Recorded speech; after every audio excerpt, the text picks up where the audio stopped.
सलमा, अगर तुम मेरी बहन ना होती और जाहिद मेरा भांजा ना होता तो तब भी मैं अपनी अर्श बेटी को वजाहत के लिए बिल्कुल ना कहती।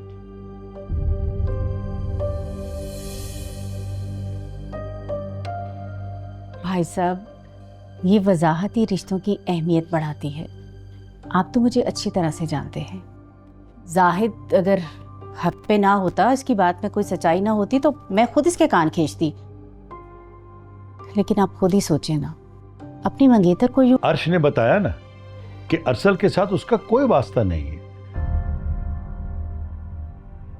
तो मेरा ख्याल है कि बात यहीं खत्म हो जानी चाहिए।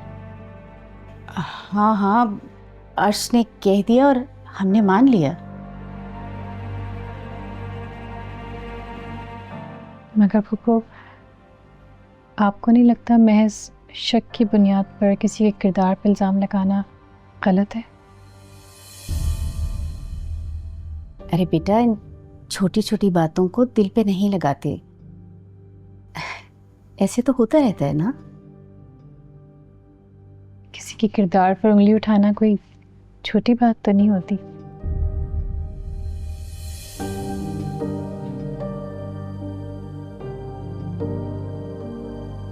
और मसला भी तो यही है कि ये एक बार नहीं बल्कि होता ही रहता है। अर्श, तुम अम्मी की बात पे क्यों इतना खफा हो रही हो? अम्मी ने वही कहा है जो एक बेटे की माँ को कहना चाहिए। यही तो पप्पू ने जो भी कहा, बेटे की माँ बनकर कहा।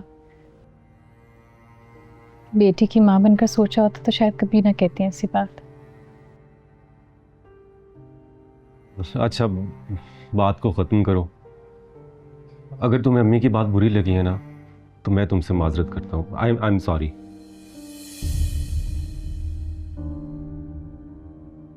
मैं आपकी माजरत कबूल करती हूँ, मगर इस उम्मीद के साथ कि मुझे बार बार अपनी सफाई पेश करने की ज़रूरत नहीं पड़ेगी। बेटा, तुम भी कोशिश करना कि ऐसी नौबत ही ना आए। सलमा, मेरा मतलब है भाई साहब कि इस फसाद की जड़ को ही ख़त्म करते हैं।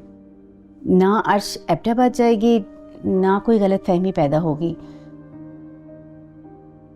मैं चाहती हूँ कि अब शादी की तारीख रख दें, क्योंकि ये तो मैं बिल्कुल नहीं चाहती कि रोज़ रोज़ गलत फहमियाँ हो और उनकी वजह से आपके और मेरे रिश्ते में फ़र्क आए। मैं चाय लेकर आती हूँ।